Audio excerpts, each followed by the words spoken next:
We are live. I can't believe, Tiff, it's been 2 weeks. They are just flying by, and the chaos that comes with them, it's relentless. I tell you, I'm starting to bend a little bit under it. I'm having to be more intentional about my self care, preserving my sanity while still staying informed. And that's not an easy thing to navigate. I mean, It really is not. No, last night when you texted me and you were like, "Do you have the flyer ready?" And I'm like, "It's already been 2 weeks." Like, I was it just totally didn't even, like, register to me. I had just come back from an event, and I was just like, "Oh my god. It's already 2 weeks already. This is insane." Like, it's too much. yeah. And I just saw this morning, I went on the Hellscape and I saw your fabulous photo from last Thank night. What you. was that event? You look gorgeous. So, Wednesday was Westmore's birthday, so they had a party for him. So every year he has a party. So one thing with my governor, he loves party. I love it. I love it. So they had they had it was so I didn't even know we had this. So I always find new places where they have events here because of political stuff. So apparently we have like the Guinness, like the Guinness beer. So Mhm. they have like a bar warehouse type of thing, restaurant, and so they rented out the second floor of the building, and it was beautiful. They had a DJ, of course. We were all dancing, having a good time. Their Gotta have food. joy. Yes, they had bar. It was like a beer. You could get beer. I didn't have any beer. I don't like beer. So they had other alcoholic beverages too, but I didn't drink Not anything. Kavanaugh, huh? Yeah, no. Yeah, I ended up having, like, a non-alcoholic drink, so it was like a vanilla liqueur, but not, like, real liquor with Mhm. Coke, so it was like a vanilla Coke. It was Like cool. a float. Yeah, Yeah, something like I'm not a big drinker anymore, so I was like, "You know what?" me And either. and they only had, like, those Smirnoff ices with, like, lemonade, and I'm allergic to lemon, so I was like, "I'm not gonna go. I'm not This is not worth it N for th me th to be itching later." Exactly, I'm So not going out like that for yeah, this. Yeah. so it was nice. It was a good amount, probably about 500 people. Um, and it was a mixed crowd, beautiful. Wes came out. His wife, he came out with his wife, and they greeted everyone. So it was kind of like a campaign. But they kind of framed it as like a kickoff to his campaign. So they had like the flyers and things like that. So it was cool. It was nice. Like I said, they know how to throw a party. That's for sure. I can And gather from his socials, he yeah. got the move, so Yeah, I'm he not mad definitely at has it. the move. We were laughing because one of the ladies next to me was like, "Look at Wes trying to dance." I was like, Yeah, "Wes is but you always know what? dancing." And that is, to me, such a part of the military life, a part of my military life, because in Germany, it's like we knew where all the clubs were. And let me tell you, the Germans know how to put together some clubs. Not a drink And too. yeah, so I love that, he loves to have a good time and party, but he is also about that business. And, it's Exactly. important. We're No, it was multidimensional. good. It was good. I think we all kinda needed a night, so I was laughing because I told Gwen, I said, "I promise you someone is going to show up in a gown. I already know this." And of course, she's like, and not even just a gown. Mind you, they said it was like, like business casual. But some days, people don't listen. So we look over and this lady has a full sequins gown on, and Get I just out. Stop. busted out laughing. Then this other lady came in with a fur coat. Mind you, it's not even hot out. I mean, it's like not even like cold They're outside. It's still meeting the warm. governor, Tiff. Okay, get I these know, people. I know. Maybe I am just spoiled because I see him all the time. Yeah. But it was so funny. Like but everybody was ready to dance. Everybody was ready to have a good time. Liz, we don't get to go out that much anymore. So me and Gwen, when we go out to eat, like that's usually our thing. We go out to eat, Yeah. me, her, and Mark.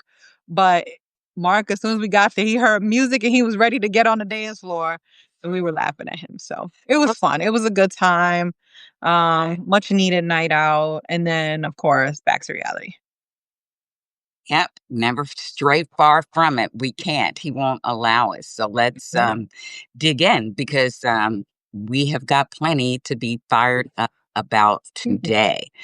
Some of the things that I want to start off the top, kind of talking about this political purge and targeting that he is doing, and um, I I still don't think that there is enough awareness and outrage from people about how this is really, him furthering his authoritarian grasp and control. And it's because he has been acting so unhinged for so long.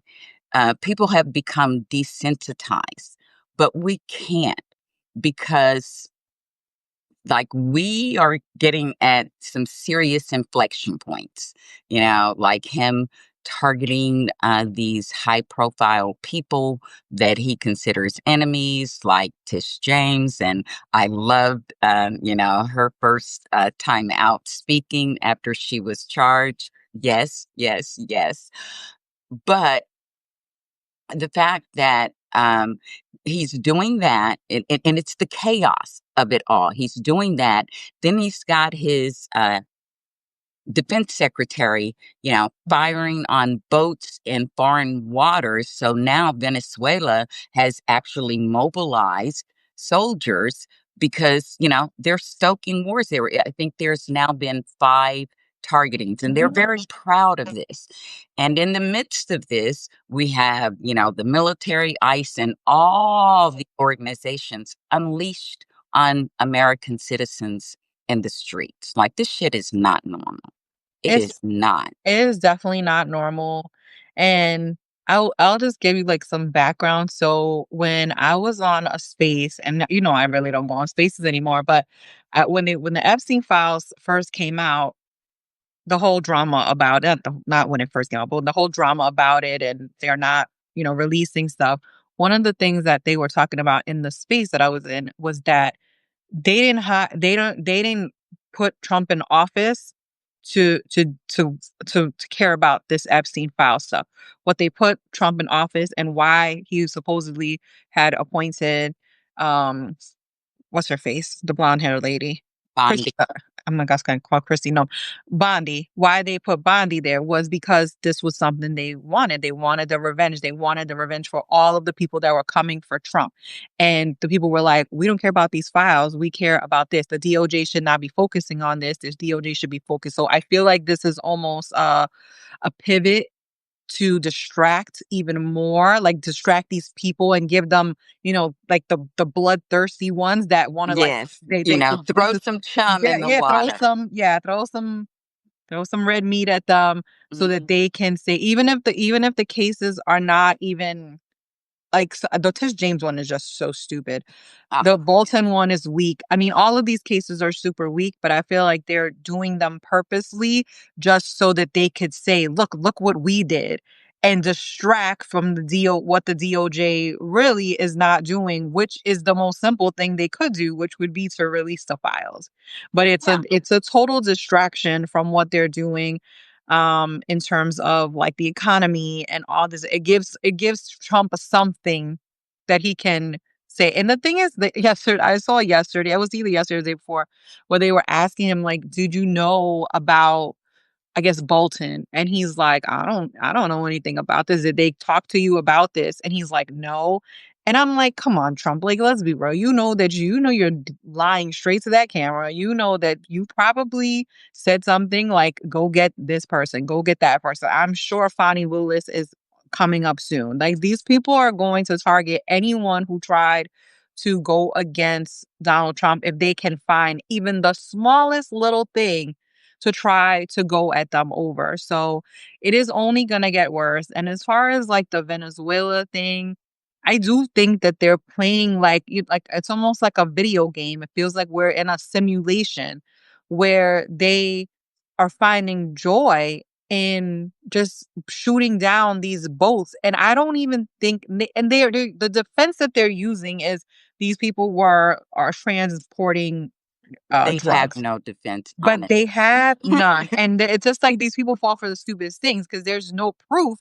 And even though I think the one of them, they were going back to shore when they shot it down. So it just feels like they're just shooting to shoot at this point, and unfortunately, Well, people. it served the purpose, Oh, it's a purpose. Yeah. because he wants to stoke a war, and he doesn't really care where it breaks out. Like if it breaks out in the American streets, if it breaks out in Venezuela with another country, he doesn't care. Because do you remember when he had Zelensky there?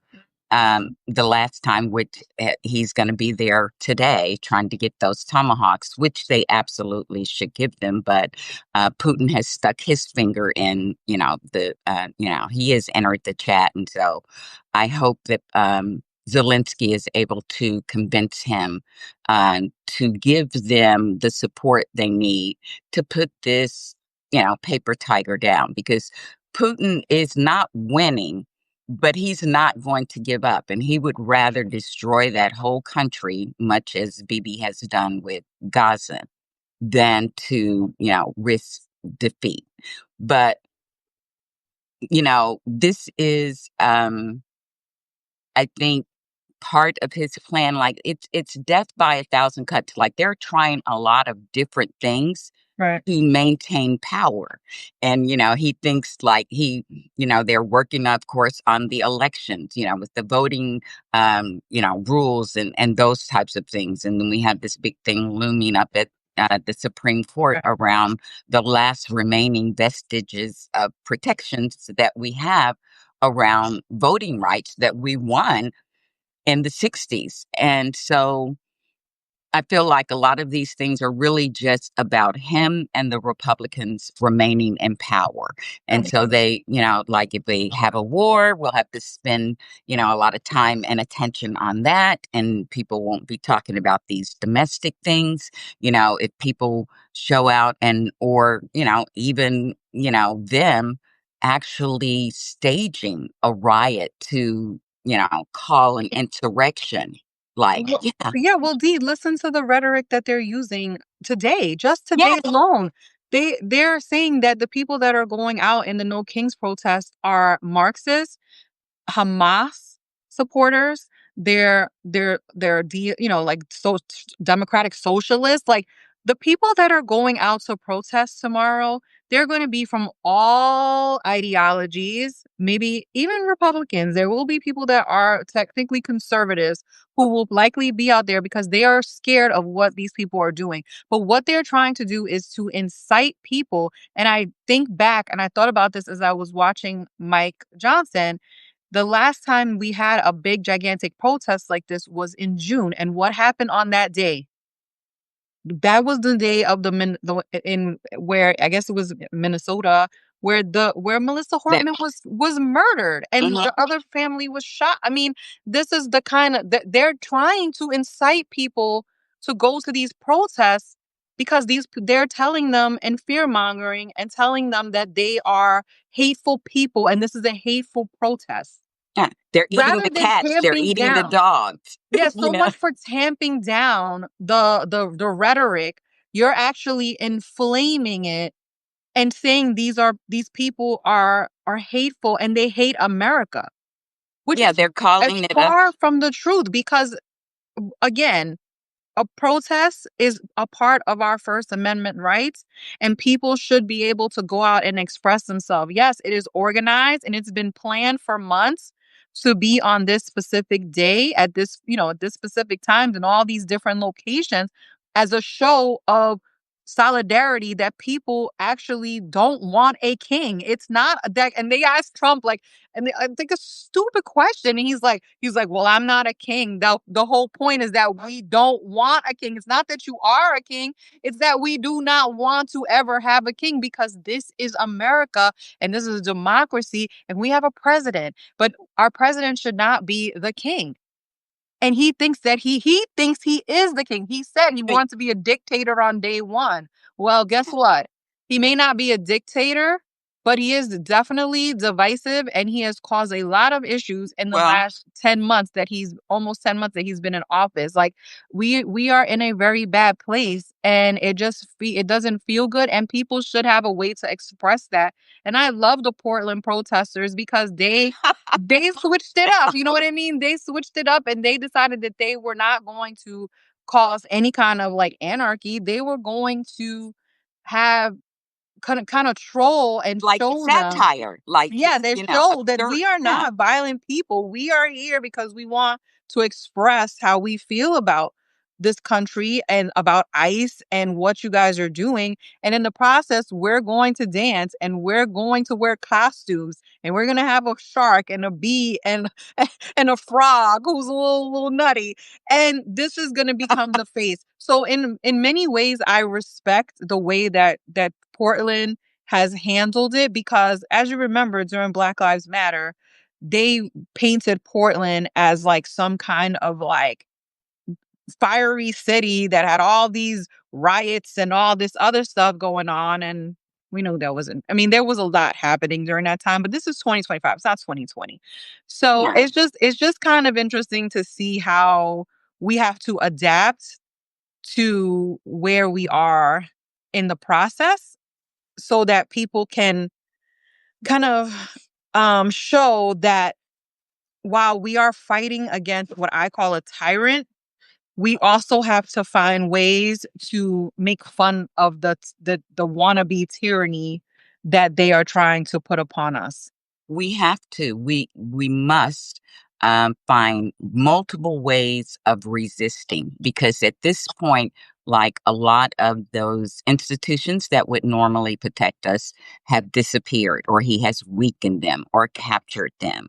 So really, the people, we're the last stronghold, and this protest is what this country was founded on. It's one of the first things that the founders put in our Constitution. But It like they literally, this realized is that how we got this they country. had If taken. there's no American Revolution, there is no America. We are still I mean, you would think we would still be a colonized nation. Yeah, But this is how were able to get the freedoms. I mean, it's like, what are y'all even like? I, as a person who likes history, like you, it makes me so mad because I'm like, what would you say about the Boston Tea Party? Like, you would call those people terrorists? I mean, they had a legit beef and they were fighting for it. So the civil rights movement, the women's movement. I mean, there's so many movements that have come out and given people more rights. People are not even asking for more rights. This is not even like a building upon rights type. This is like stop just taking our rights. stop taking Yeah, our rights away. Stop yeah. impeding our Yeah, rights and most our movements are protections. built on trying to gain. Like, people are moving towards trying to gain something. These Mhm. people that are going to protest are not trying to gain anything. They're saying, can you not take the little bit of rights that we have worked for all these years? Can you not take them from us? And it's not just one specific thing. It's just like, can we just maintain our democracy at the very Yeah. least? Is that too much to ask for? I don't know. Exactly. It really is. And I'm glad that they have such support and organization around it. But, of course, these Republican governors, I heard that some of them have already unleashed their National Guard into cities where they are going to have these protests, and some of the larger ones. One that sticks in my memory is Austin. Abbott, of course. Has sent his National Guard there. I don't I just wonder about what the personnel is like in the Texas National Guard, because he has really abused and treated them, and used them in ways that they were not designed to be used. And I just wonder because at some point they're going to kind of run out of people, so to speak, people who actually signed up for the military for, Right. and were trained on these things. And they really don't care because they want loyalists. They want them Ouch. everywhere. And they already, just this week, they got rid of two more career military people. One of them was a Black guy. His name escapes me. He was a Marine, and he was in charge of the Southern Command. And then there was another, I think, naval officer. And these likely are the very people who would not have their troops comply, you know. And remember when he had them there in the, for that big meeting he called them all to, Trump said that, like, these are the things that we are going to do, and if you don't like it, you can leave, or, I'll get rid of you. I'm paraphrasing, but he made that clear, and I think that um I'm not shocked because I expected that, and they've been doing it. Like, when I look at the talent that he has pushed out of the military, it really frightens me because, while they want to present this very tough, you know, image, project this warrior ethos, he really is making us so vulnerable, and these people that he is attracting in, like the new blood, so to speak, they will have the same ideology as he, because of the places that they are recruiting and the things they're using to recruit. So eventually, we could have a military that is full of basically people who are enjoying and don't mind doing this, like the brown shirts, like Oh, like Mussolini's ICE. black shirts. They have basically turned ICE into almost a military in a sense, and we don't even know who these people are that they're hiring. I mean, a lot of us suspect that these people, or some of them, may potentially be January Sixers I who, believe some of them are yeah, from some of these extreme groups because it's that paramilitary kind of behavior mhm. that they enjoy, and it's like that lawlessness that they have been given permission to carry out. So they are just carrying it out to its fullest. I'm sickened sometimes. I don't watch a lot of those videos, the interaction. I think it is important for us to always bear witness and to report it, but all of us don't have to take it in. Like, I am someone who has suffered, my own trauma, and it really bothers me to see people being treated this way, and knowing that if we were witnessing the things that we are witnessing in our own streets, if that were coming, say, from Germany or from London, from Britain, or France, we would say that that government has gone haywire, that is no longer a functioning democracy. I mean, Well, we are very much not at this point. We are hanging on by a string mhm, in and our it's fraying democracy. every day. And yeah, I mean, I wrote a post earlier this week about it because I just feel like the fact that people don't really understand one history and they don't understand civics, it's a scary thing because people are now moving away from what our principles are as Americans. They are now wanting, and it's not just the far right or the far left. I feel like there's a lot of people in both on both sides of that's those spectrums where, and it's some not even so much radicalized people anymore, but a lot of people are just the way that they talk and the rhetoric that they use. They don't really want a democracy. They don't even really want Congress anymore. They want the person at the top who is the president to be making decisions, but you don't really want that. You do Yeah, they not want want. their guy until it's not their guy and they're not doing. But I have seen it too, Tip, even in Black communities. But we go back again to how um, Russia, China, and some other countries too have been working a long game of propaganda, and Russia is exceptional at this. Providing these kind of narratives to many different factions, not just to Republicans, but feeding young Black guys. Like, that's how we get those FBA, the ADOS. Do you remember in 2023? I think it was, they arrested and indicted several Russians who had been coordinating with this black kind of religious group, Uhuru, out of Florida, and I think they have roots in Missouri. But they were, they had movement in Atlanta. They were sending those folks to Atlanta to meddle and protest in California's elections and things. And so they've been working on this, and the amount of money that those guys got were that was a penance, because I think it was like around $10,000. Yes, but then we had the tenant organization that's rooted here in Nashville that had all these podcast bros making thousands and thousands of dollars, monthly, pushing Russian propaganda. You know what I'm saying? So we're in an information war. He's trying to get us in a kinetic one, but we've Yeah. been in this information war, and it has affected people in both parties, because there are factions within the Democratic Party, and there's Sure. this young faction that, we talked about it before, that are essentially nihilists. They talk about revolution, and change, but what does that look like? Yeah. Does the revolution mean you just want to tear it down? Because you're no different than the others over there who have their Christian belief, that, all will be well when the world is destroyed, and we have the second coming now.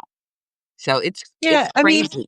the whole concept of revolution, it makes no sense in so many ways.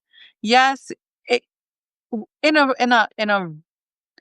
weird kind of way, they really believe that there is a way to get rid of this government and start all over, but they have never and they will never have a plan to change anything that is governmental, because they don't even understand government, They period. don't know how the government is structured, first of Right. all. They don't understand the layers of how this government works because they have never took the time to do it. So it's easy to say, "Hey, we want a revolution. We want." Believe me, we don't. You what we're going through now is a kind of a revolution, but not the one that you ever wanted or foresaw. Okay, Right. you wanted a socialist revolution where we do not have capitalism. This is the left I'm speaking of. I know. But that's not happening. That's never gonna happen.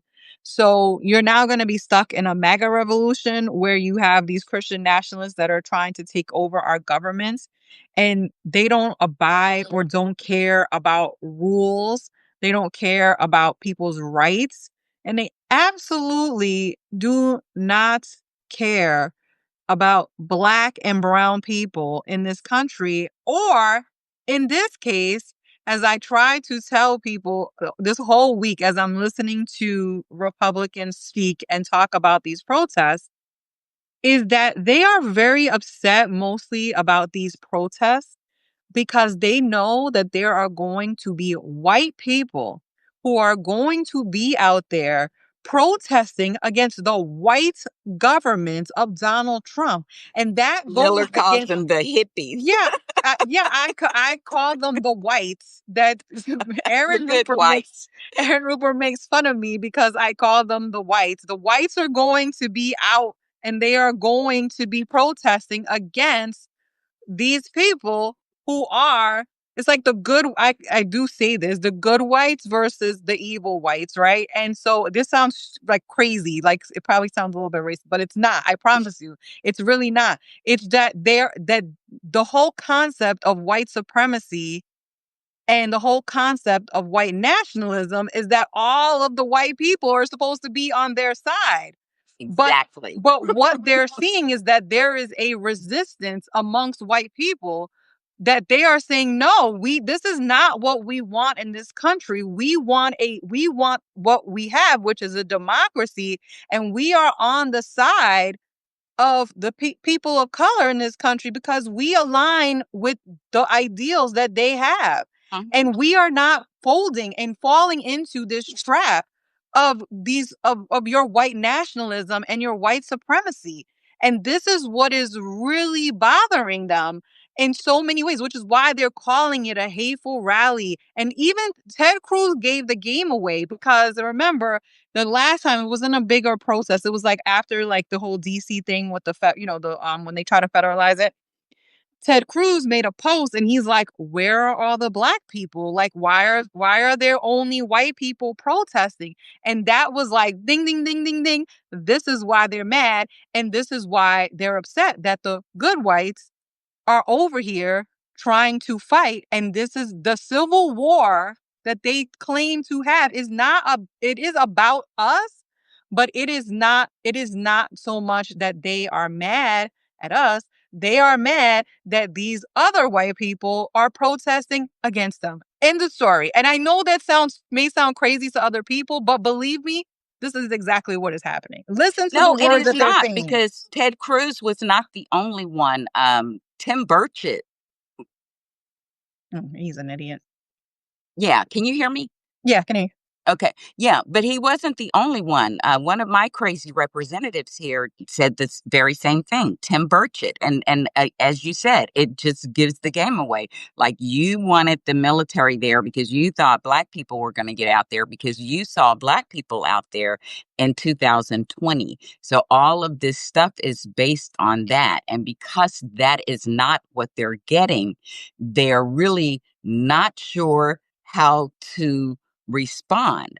And so they're just ratcheting it up. And I feel like it's like, y'all gonna come out here eventually. But I am glad that the white people are out there because they will never get met with the same, even though they're doing awful things to them, they will never get met immediately with the same kind of force and treatment that largely black and brown people do. Why? Because that too has been a conditioning of white supremacy in this country. What Levitt was doing, from from her podium there, describing these people in all these ugly ways, is what Mhm. they have done to black and brown people Right. throughout history. So, But it's not also not surprising because, they oh, I feel like part of the reason why a lot of people did not like Joe Biden or didn't like the fact that he was in office is because Joe Biden himself understood that one, maybe in his past, he may have seen some things and understood like segregation. I mean, he was 80 something years old. He was 80 something years old. So he has seen this country evolve over time.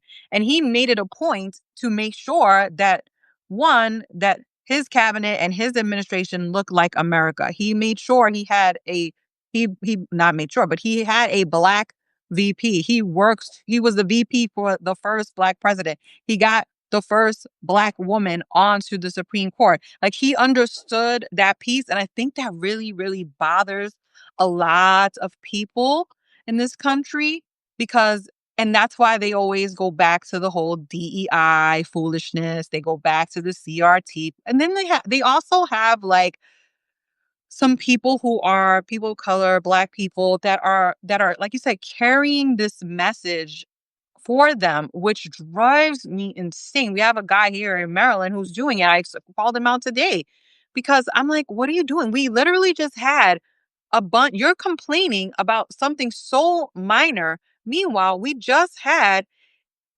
a, a whole article where they found that all these people that are affiliated with the Republicans, young people, are talking about Hitler, praising Hitler, saying the N word, calling black people monkeys. I mean, you name it, they said it in this whole entire thread of thousands of messages.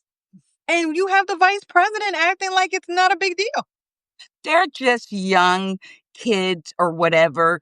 But you know what? The reason those young kids are behaving that way is because they have watched their older adult mentors behave that Mhm. way. They have watched the president. So they know that they have been given permission. It's okay. They can be out loud and proud with their racism. Like we know that racism has always been a part of this country, but the civil rights were done so that people's racist ideology couldn't harm other people without there being some repercussions and some protections. And so now they are also taking those protections away because in our last legislative session, they basically did away with our civil rights protections. I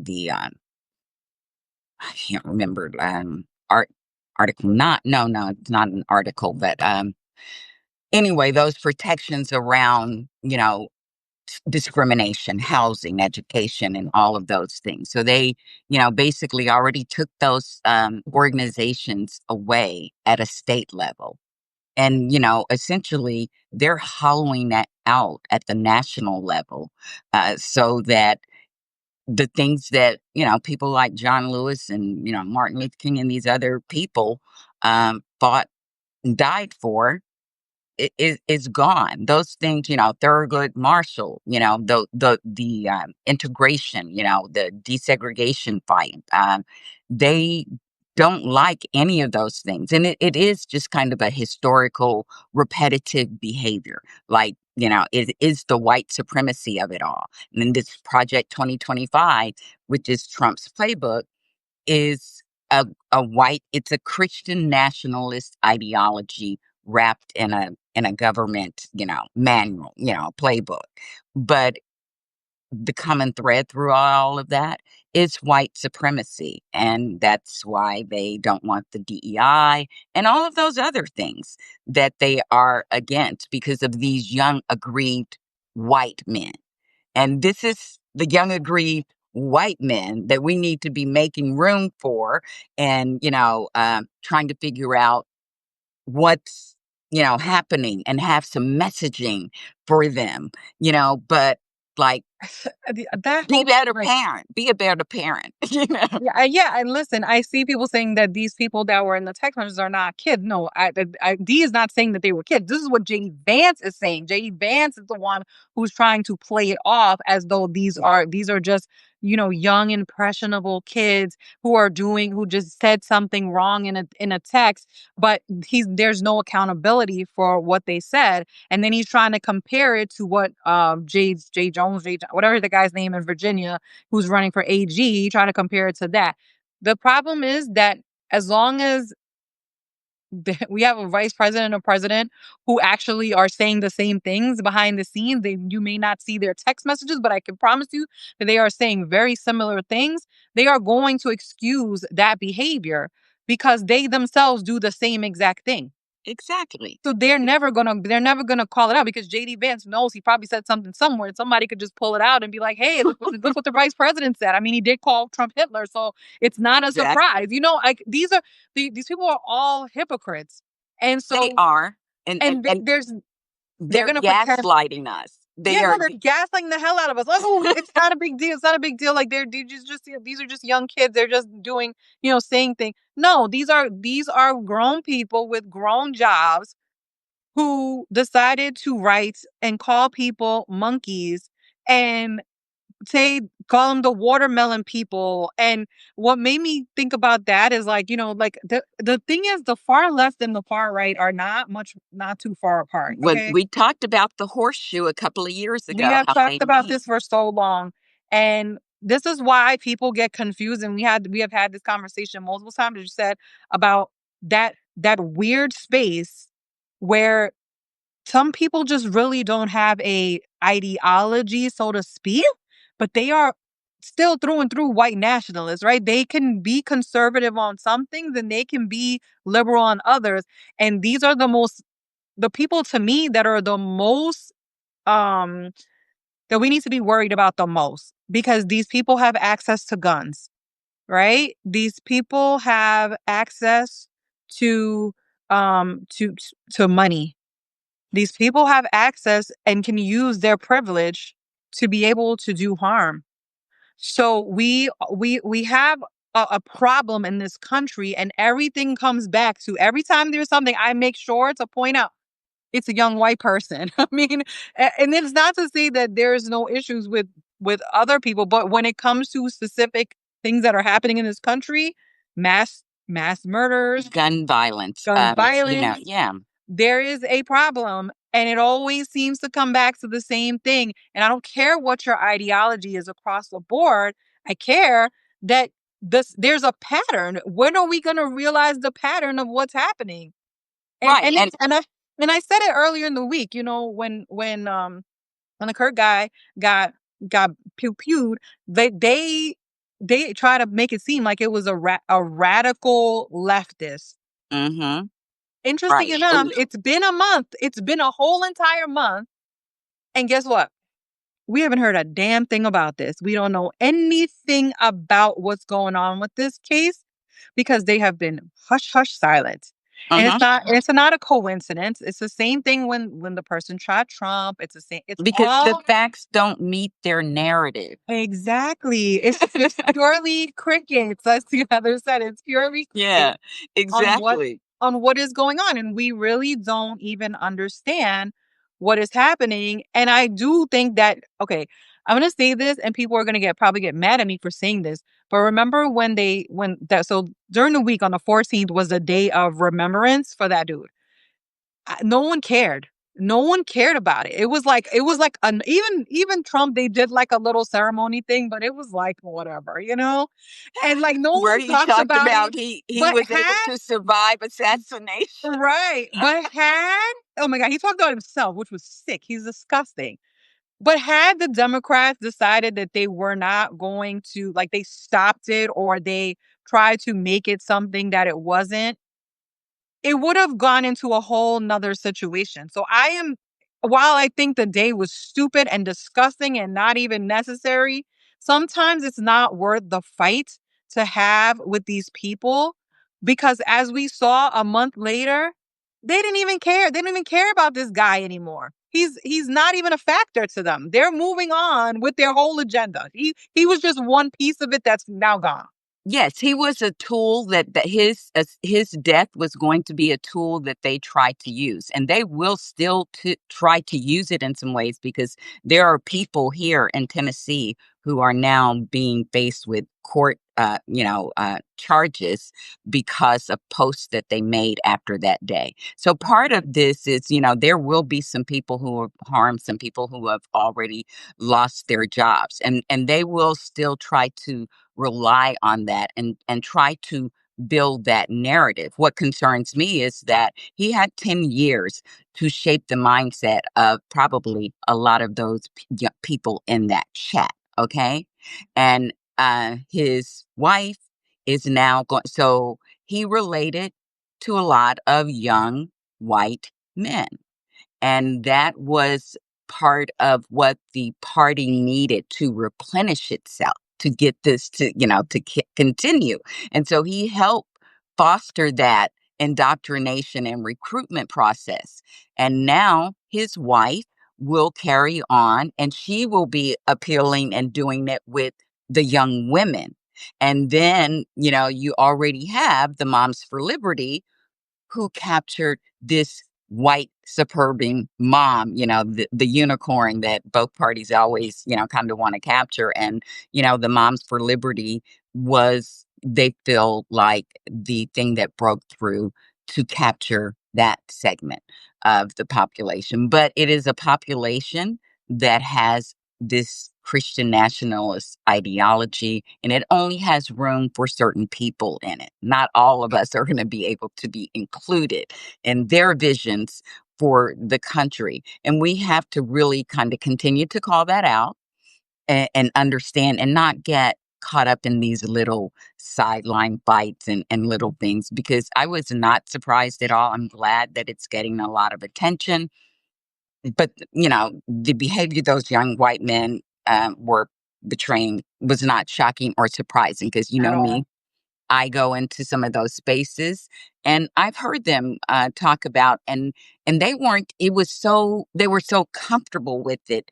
They weren't even really trying to say it in a negative way, but they were having a conversation around Israel and Bibi, and I think this person was Jewish, and trying to talk about their history and their ability, I guess, maybe to defend themselves, and how they went over into, I don't know if it was Syria or whatever, and yeah, and we got those monkeys too.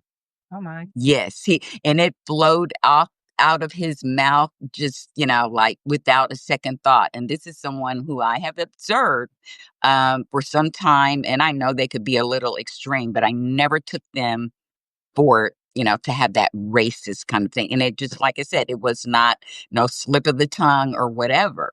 And they've been conditioned, they've been Well, conditioned. I mean, there's listen, there I think most Black people know that there are that there's a segment of this country who is racist. I think that Latinos are going to have a revelation over the next 2 years because they think a lot of them think that they're white, and they're going to have a revelation that you're not white, and these Exactly. people don't care if you are a little bit lighter than the average, Black person. They're not going to care about that. They care that you're here according to them, whether you were born here or not. You were here illegally.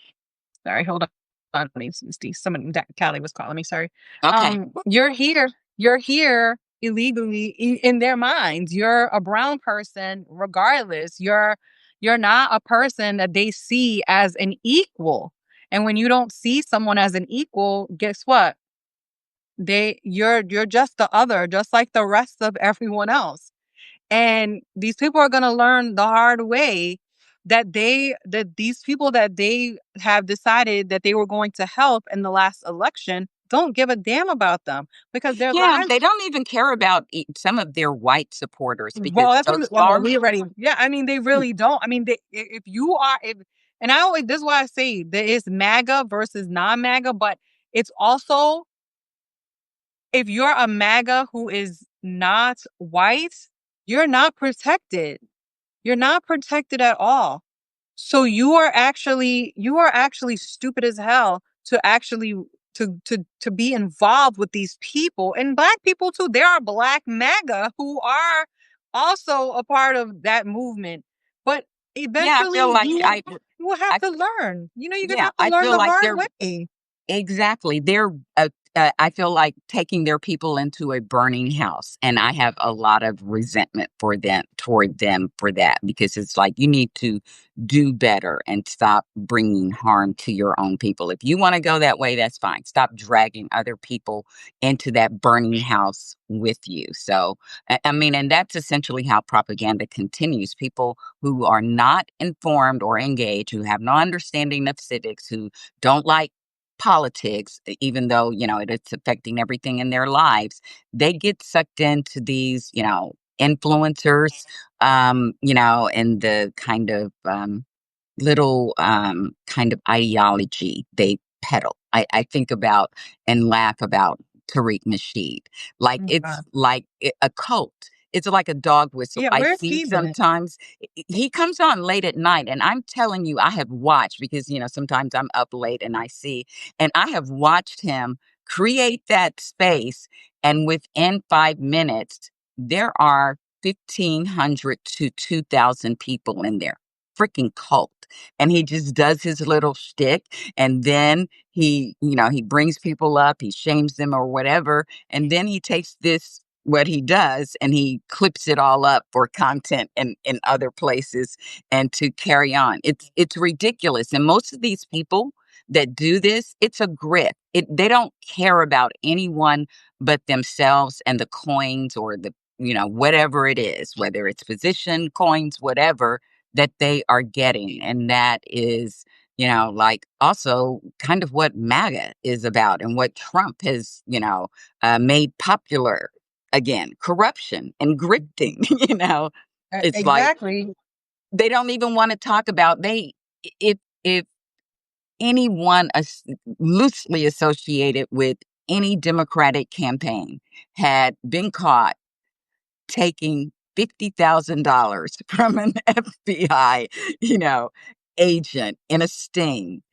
There is no way that they would let that go or it would just, not be talked about. But no, we're not talking about that. We're not talking about that. It's like Yeah, no, for sure. I mean, listen, I don't know where we go from here, but it just feels like the influencer sphere of people that are out there, they're all crazy. Like Benny Johnson, all these different people, Tariq Nasheed, and there's all these different ones that these people start listening to. Like literally, we have a guy here who's trying to get into this grift, and all he does is go at Westmore all day long, every day, and he drives me insane.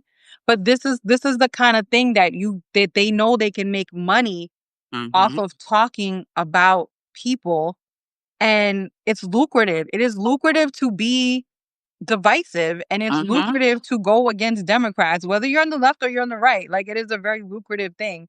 mhm, And it's frustrating to have to watch it because we don't really have the mechanisms to go back at them. Like, what we're limited in how we, because we have people on our own side who want to cause problems. Like, they just don't even get it. They don't even understand civics. Like, I'm literally fighting with these people. Van Latham, who did a great interview with Gavin Newsom. I thought it was a great interview.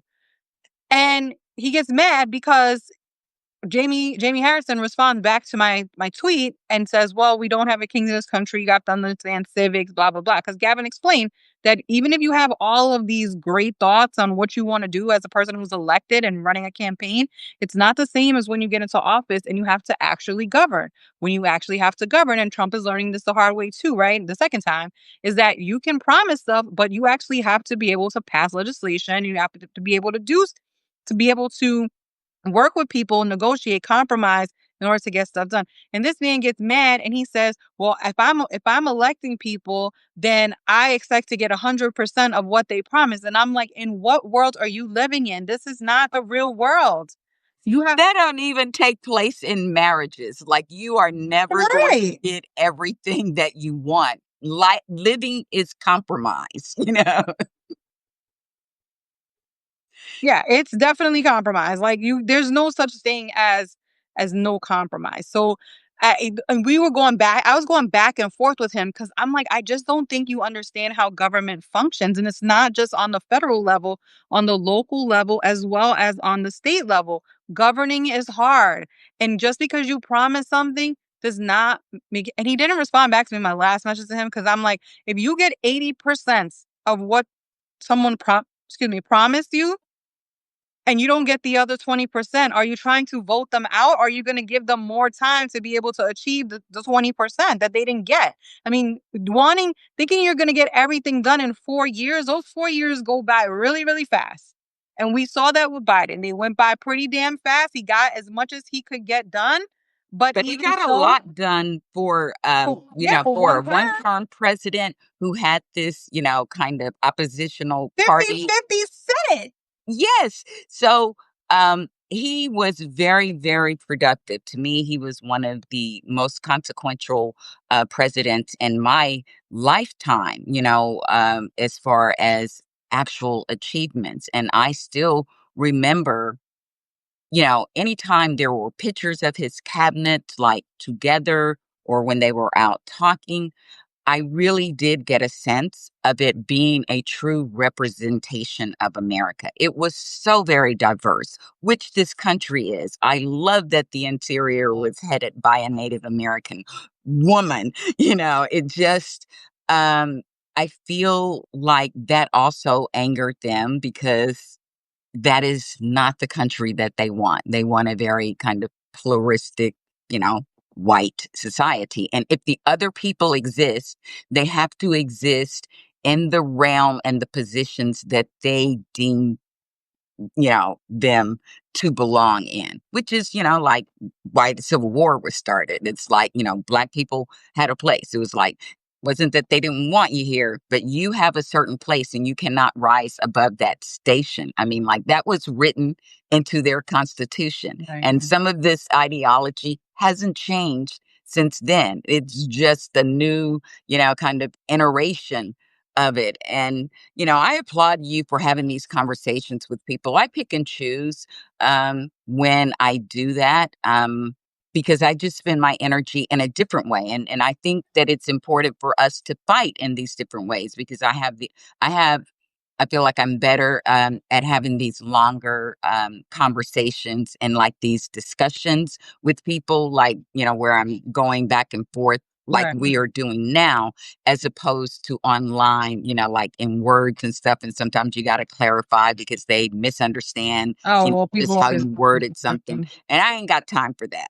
right. So, Well, I enjoy the battle of going back and forth with people only because I feel like, especially people that have, like, big platforms, mhm, it's like again, when you're doing a podcast or you're talking about what you wanna talk about, you're not being challenged the same way they want to be mhm. held accountable or hold people accountable. They also need to be held accountable for the things that they are saying and the things that they are trying to portray to the people that to and the audience that they have, because I agree. you can't just say whatever and not have anything to back it up. I'm not always perfect, but and I don't always say, and I usually try to make sure that I have receipts and I understand, the way that this government works. But a lot of people just really don't understand how it works, and it's so frustrating for a person like me to try to keep trying to make them understand that this is not utopia. This is the real world where we have a real functioning government that is collapsing in front of our face because these people do not want to have democracy. They want to have some kind of pseudo authoritarian government that is not really what you would call like a they don't want like communism, or they don't want a different form of government. I don't even know what you would call Russia at this point. They're not a real government. They're just kind of it's a fraud Well, that's what way. dictatorship. I mean, Yeah. it's a dictatorship. I mean, and it But it's serves. disguised. It's Yeah, a dictatorship disguised in some sort of fake democracy where people go to vote, but when they vote, it's all rigged. Like this is how yeah, this is how they do yeah. in Well, Russia. They're like it's an election, and the same thing in North Korea, right? All of these things are it's Victor supposed to Orban. represent something, but it's really not. It's all a fraud. And that's the kind of government that I think that Trump would love to have, where he makes all the decisions, the people in his cabinet fulfill all his needs and duties and things that he wants them to do. And Congress does not exist. He makes whatever laws he wants and he doesn't have to deal with them. This whole government shutdown is proof of that, right? He wants to do whatever he wants to do. The government, while it's still technically functioning, we are in dysfunction. And Trump loves a dysfunctional, functional government because he can do whatever he wants in this It's government in now. keeping with his behavior. Yeah, it's very much who he is, and that is how he wants to keep the governments in the same state, because that just brings him to it's kind of joyful for him to know that he is the one who dictates, as you said, a dictator dictates who and how and when and where things get negotiated, and it has to be on his terms. Does Trump look like he's stressed that the government is closed? Absolutely not. He doesn't care. He has Mike Johnson as his puppet. He has John Thune as his puppet. And Mike Johnson is out here saying whatever, not even focusing. These people have not been to work in almost now will be 4 weeks. Yeah, yeah. I And mean, and that is like really disgusting that he is even saying anything about the Democrats when they literally have not shown up to work. And so who's going to hold them accountable? That's the yeah, problem, D. Who's holding them accountable? Because the people that are holding the problem is tomorrow, they know there's going to be signs about the shutdown. They know there's going to be signs about them saying things about the Republicans in Congress. We are literally in a shutdown. People act like we are not in a shutdown. People are not getting paid during the shutdown. We have our TSA workers, our FAA folks, all the flight everybody. control, And like yeah, all of the federal, the air traffic controllers, our the military that military. they're sending out into all these Yes. missions and things, they're not getting paid. But he did steal some money from one pot to I don't to even pay believe. them because Yeah, I'd have to see that to believe it. I mean, he said it in a freaking message, but it's all. whatever. It's just really frustrating to watch the whole thing go down, and then I have to hear other people on the other side just complaining about Democrats and wanting, beating them down and Graham Plattner and Mamdani, which I don't even care about Mamdani at this point. I'm like so over it. There's only 2 more weeks for that. And then we have a race in New Jersey. We have a race in Virginia with that lady who's insane. The lady who's running, Winsome Sears, she's insane. Her debate was horrendous. One of the I worst things saw that. one of the worst debates I've ever seen in life.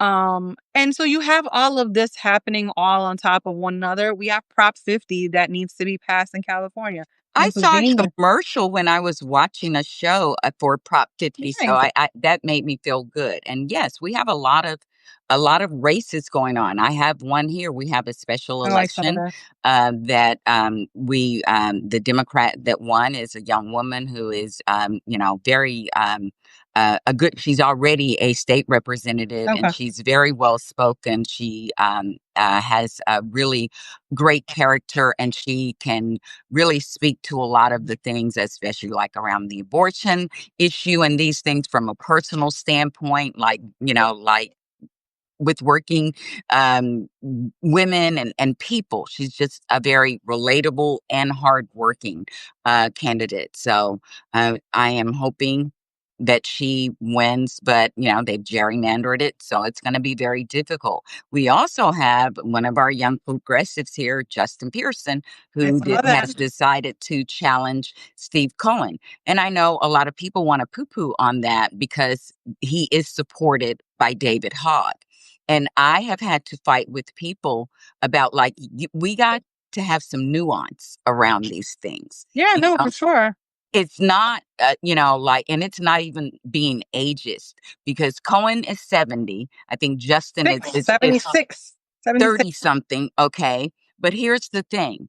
Like Stacey, Abrams, said it so succinctly, what I've been trying to say and tell people, like, stop looking for leaders and look for leadership, okay? And Exactly. Justin exhibits leadership even before he got into the state house. He has been a long time environmental justice warrior. He has Yeah. won awards. He had Justin Timberlake, because Justin Timberlake is from Memphis. He had him working on a project, with him. So he is very passionate. He is very well known in his community. He fights for his community. His community can see him out there fighting. When Elon brought, that started polluting with the AI down there, Justin was out leading, and he has lots of coalitions that he brings along with him in that fight.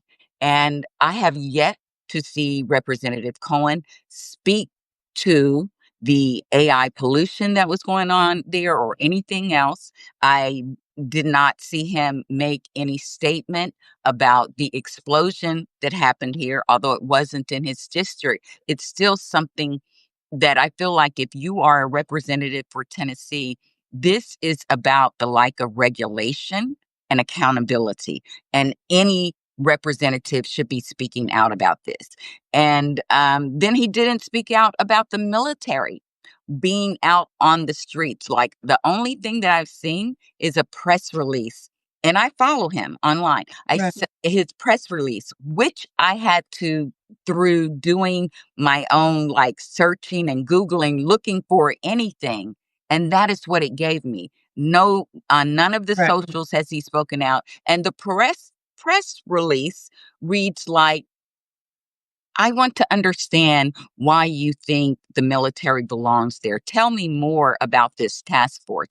And it was so passive and missing the point. And I feel like, if you were Black, you would understand this is not good. There are no, Right. and the Right. fact that they have made attempts to curb the violence there, the gun violence. They literally pass county and city ordinances around some common sense gun controls.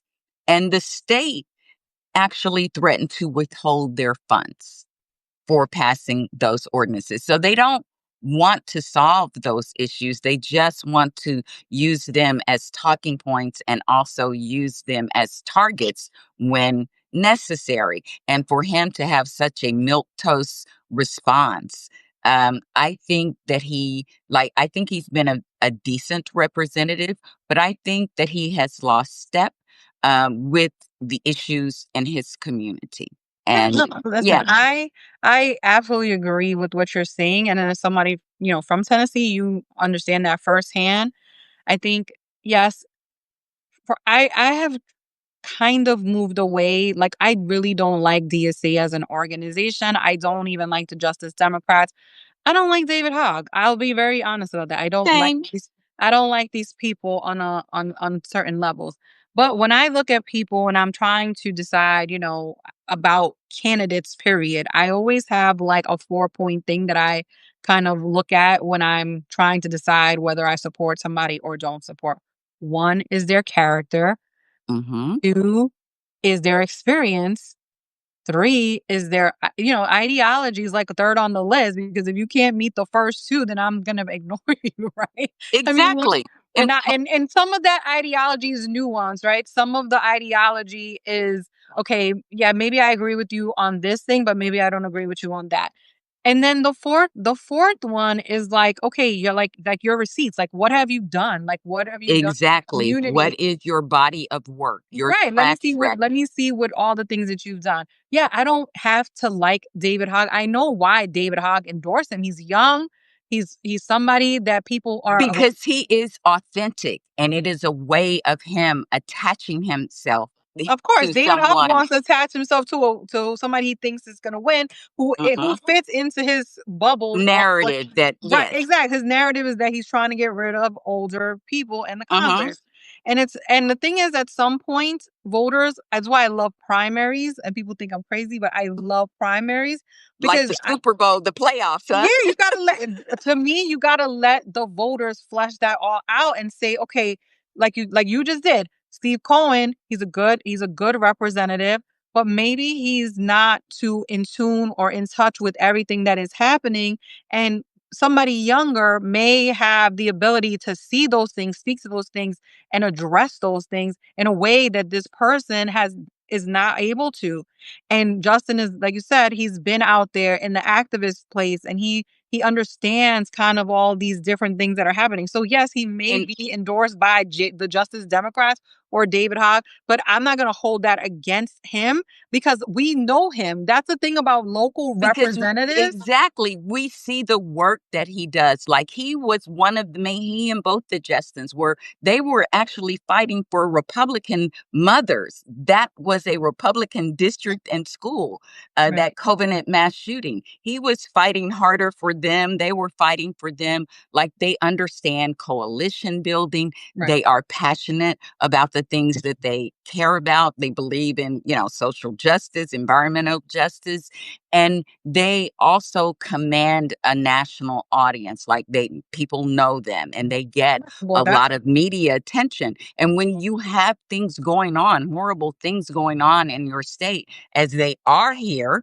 with Elon and the AI, the loop, and all these other things, you need national attention sometimes brought to these things to get people to, first of all, be aware so that you can start to um, create some change, and do that by voting for representatives or policies, or people who are instituting policies or building policies around those things that will address your concerns. Because just because absolutely. it's happening here, it's not isolated. Like, it likely is happening. These kinds of same things are being repeated in other communities in other states. So we have to Absolutely. be nuanced. And also, I think that what people want from folks that are going to Congress, or who there I had this conversation with one of my friends on Instagram, and we were talking about kind of like this whole like establishment versus anti-establishment kind of BS, which I find is so stupid and All the so labels, yes. and ignorant as hell.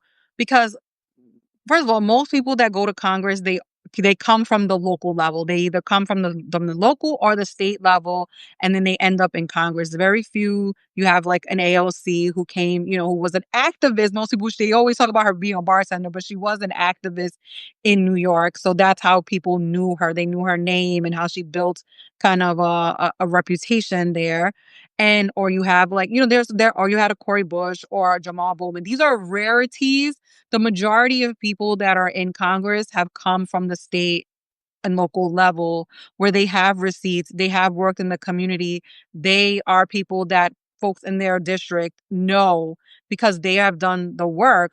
And those are the people that, to your point of the Justins and this Justin in particular, Justin Pearson, where people are going to have to make a calculated decision on, okay, do you want to keep, in this case, yes, the status quo of Steve Cohen, of the person who's been there, you know him, you know his reputation, you know the work that he's done.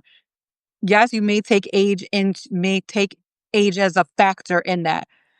But then you also have to look at Justin and you say, okay, well, he is out here fighting for us now. He's been on the forefront.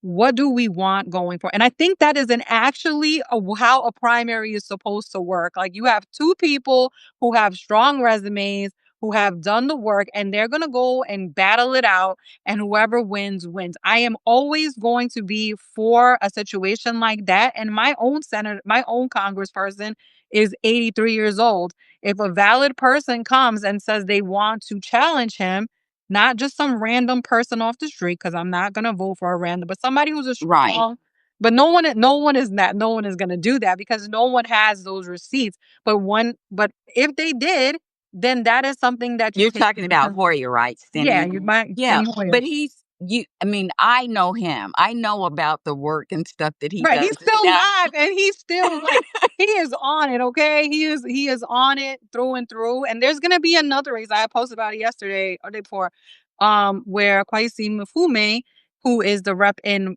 Baltimore, he's also 76 years old, and there's a young councilman who is going to challenge him.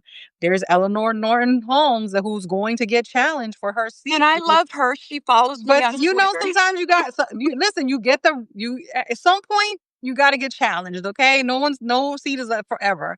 And respectfully, if you can run, if you say you can have the seat, then you got to run for your seat and you got to beat the person who's running against it. And no, I don't have any issue with that. Yeah. I have issue with people acting like primaries are a bad thing when they're not. They're not a bad thing.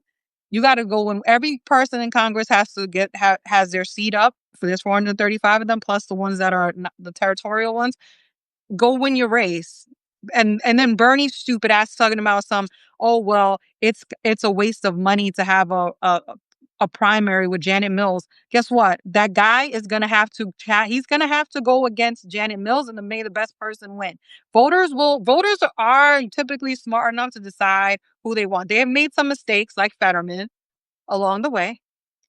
But that's because they don't listen. They don't listen for anything, and they don't take the red flags. So the red flags are always there. You have to like actually see them and go through with them, and that's why you vet people.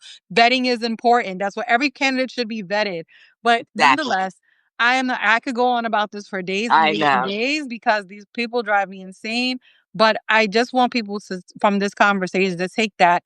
Yes, there is nuance to endorsements. There is nuance to primaries, and we should not just write someone off just because they're endorsed by said person. Like that's not how I get down. That's not how I've ever felt about things. I take each individual person and decide whether or not I am going to support this person, not support this, not even get involved at all, mind my business, whatever it may be, because sometimes it's better for the people in that district or that state or To wherever have the conversation but around you it. can always provide information. If you see something, say something. We always say that if you see something, say something. And Better. that's what I did because I did it over on Blue Sky because when I posted about him, someone jumped into my timeline and was like, "Oh, he's supported by David Hogg. That's a hard no for me." And I was like, "Well, wait a minute. Let's get nuanced here." I am from Exactly. Tennessee, and so I had to kind of run that same kind of thing down to them on the timeline because it matters. And we can't get stuck in these kind of personality cliques and cults and stuff and base our voting and representation on that kind of stuff, Yeah, because because it's unproductive. And yes, granted, like again, listen, there's many groups who give endorsements. Just like also that's also the same that's do the same thing with APAC. Like this the whole way of using that to say, oh, like this person isn't a good person because they take they're endorsed by this or they take the money. It's like so stupid. Like people like purity support tests that don't matter purity worth a tests damn. for candidates that sometimes go a little too far, and we got to take each individual person, look at their body of work, and decide, is this person, the right person for this job, or is there someone better? Is the person in the seat better? There's just a lot to think about as we go through this, because it's going to be something that's going to keep happening. There's going to be a lot of people who are probably going to be challenged, and not everyone that's challenging is going to be a legit person. But Justin is a legit challenger to Steve Cohen. There's other people that are going to be challenged, and the person's going to be like, you're going to be like, that person's stupid, and that person can never win. But It's the legit ones, that's the ones to focus on. Yes. And so, I mean, I have so enjoyed our conversation today, and I appreciate everyone who has joined us here. Thank you, And guys. Tiff and I, we have this Fired Up Friday conversation every 2 weeks, and they seem to fly by. But we thank you for joining us. But this isn't the only place that Tiff and I do the work that we do. Tiff is very, very involved, and she can give you the civic education and rundown on things. And you can find her on all the socials as Candidly Tiff. She also has a channel on YouTube, and she has a weekly show that she does with two other great influencers, Two Raw, Two Real, and is it the Zactivist or just Those activists, yes, that is it. Yes, yes. And it is fabulous. I love that they all come from different viewpoints, but they're all very plugged in. And it is just a different take on the political discussions. And of course, there's a little pop culture in there too. You want to tell them the time and date too? Yeah, so that show comes on YouTube Live, and of course, if you miss it, you could always watch it later on YouTube Live on Wednesdays at 10 p.m. So you can watch us there. And like I said, if you miss it, that's fine. You can find it on all of our channels. You can go to my channel, it's usually there right after, and you can watch it and get a couple of laughs because we have a lot of jokes, but we also are very serious about our politics. And yes, they are all very smart, influencers, but I think of them as more than influencers. They do have large platforms, but they are very, very actively engaged. And of course, I am Dee Batiste, and my thing is increasing civic engagement. So I have a lot of projects. This is one of them that I do to bring people into the conversation of politics and just life in America, democracy. I'm a veteran. You can find me on all of my socials. If you search Advocacy Arena, you will find me. I have a YouTube channel. I have a podcast. We're kind of in a break right now. We just finished the first season, and Tiff was the guest for a couple of those. So check me out on anywhere you get podcasts. You can find that, and it's called Connections and Conversations with Dee Batiste. I am also on Spoutable, and there I have more in-depth conversations with a group of people. I call them my Good Trouble crew, and we talk about news and updates. And then on that same platform on Friday evenings, when I'm not doing this with Tiff, the next Friday in the evenings, I have something called Discussions, and that's deep dive discussions into things like the Christian nationalism, white supremacy, some of the people and the infrastructure that is supporting these things. So find us, join us, and thank you for joining us today. And please subscribe to the channel, support us in any way that you can. And thanks for joining us today. So Bye, see guys. you in 2 weeks. More in 2 weeks. All Bye. right. Bye.